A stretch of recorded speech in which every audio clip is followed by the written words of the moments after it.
It is Mother's Day as I tape this, and if you are a mom watching this on Mother's Day, happy Mother's Day. If you're a mom watching this and it's a few days after Mother's Day, happy belated Mother's Day.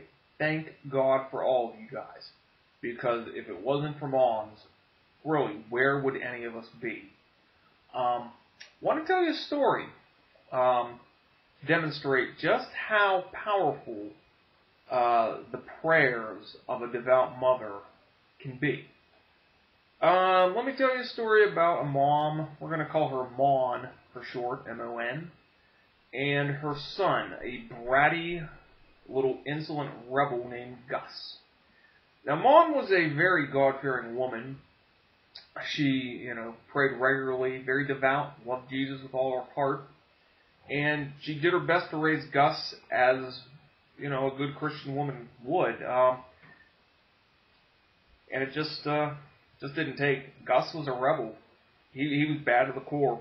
God got him baptized at in his early manhood. He might have been about 18, 20 when he got baptized, and just went berserk after that.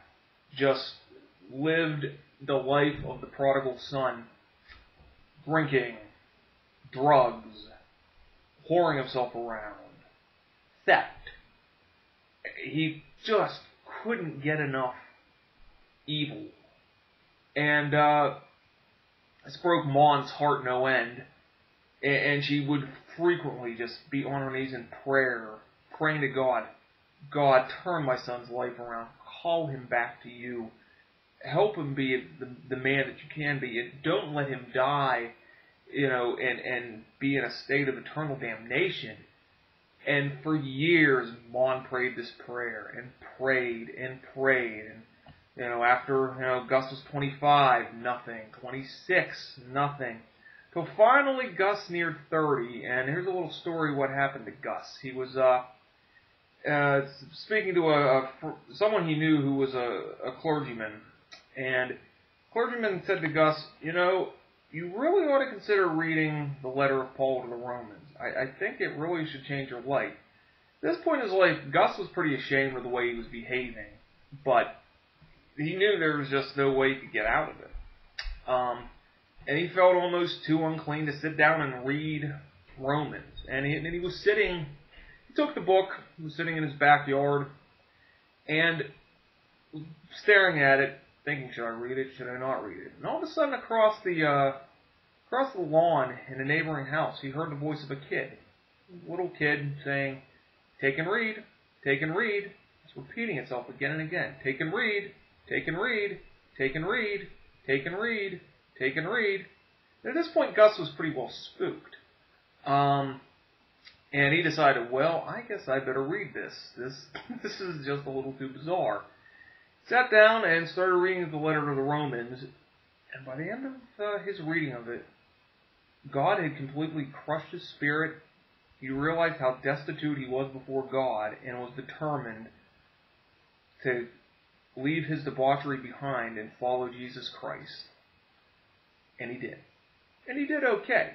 He did all right for himself, did Gus. If you call being probably the greatest theologian in Christian history, short of St. Paul, doing okay. If you're a Christian and you haven't connected the dots yet, Gus is Augustine, and Mon is his mother, Monica.